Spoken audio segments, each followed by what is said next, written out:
there, everybody, and welcome back to another lovely video. You spent your entire paycheck All so that way your lovely kitty cat can enjoy the finest luxuries. tuna pulled straight from Alaskan salmon's mouth. A cat toy so full of catnip it would make any pharmacist weep tears of jealousy on how good the supply is. A bed so soft that it magically heals all back problems in a second of laying upon it. You treat them better than you treat yourselves. And yet it's totally socially acceptable to do so. You do the same thing for anything else, Like your kids, and all of a sudden you're coddling them. I was strolling down the street one day. I look to my right, I look up sky to make sure no airplane comes nearby. And what do I see up there? Oh, where? A bird at play, not I stare. It's a fudging cat looking upon us as if we were city for ants. So I stay focused in my mission to deliver the kidney to my grandma that she so desperately needs to survive. No, I go to the tippity top of that fudging tower. I stand up next to the cat and I look at the cat,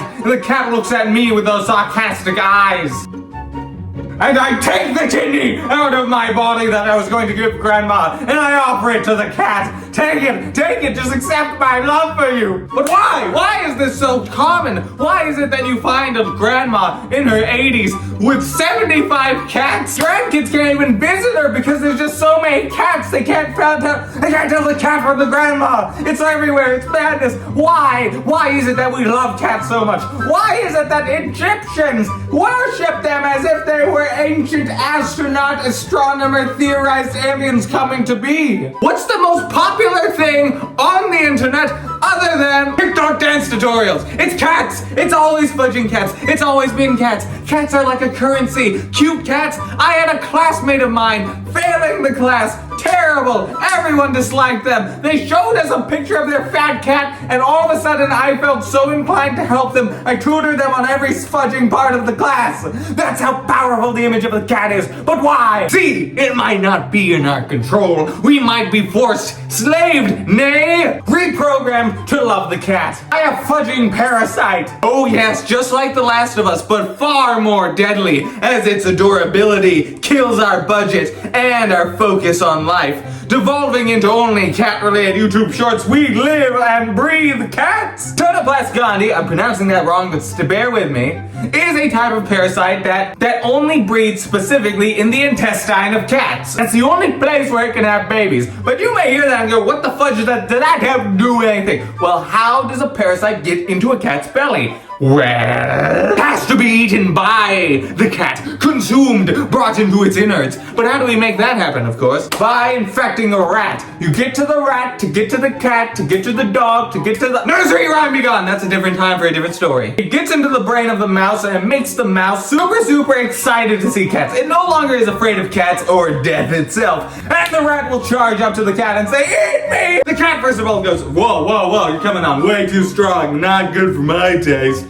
And then eventually it gets bored and decides to eat the mouse. Boom, it's in the stomach, it reproduces, something eats the poop, and then that something is typically a rat, and the cycle repeats. Well, humans have cats as pets, and those cats eat our rats. And guess what is in the poop? Poop that we shovel and toss into the bin. But that's the thing, every now and then that little parasite finds its way into our minds and our brains. And what does it do? It makes us like cats even more. I forgot the statistic, let me look it up and I'll tell you what percentage of us are walking around with a cat-loving parasite. First of all, it's Toxoplasma gondii. Second of all, it's infected 30 to 50% of the human population, if my Google search is correct, which maybe it's not. Okay, I could be wrong, fact check me please. But if so, that is a fudging ton of us. That means among the human race, 1 out of 2 of us, at least 1 out of 2 of us have this thing in our brains. Maybe it does make us love cats, maybe it doesn't. It says it does, maybe it doesn't.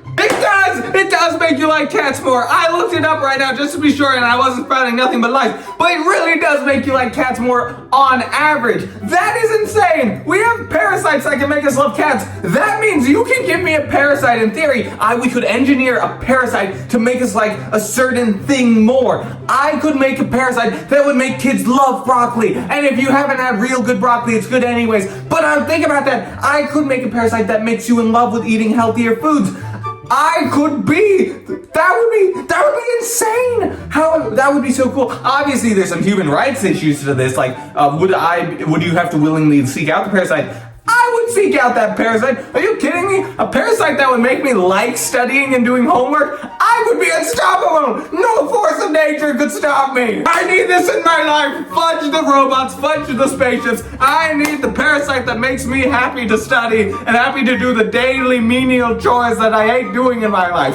Do you realize how much my quality of life would increase astronomically if I invented myself with a parasite that would make me love it all?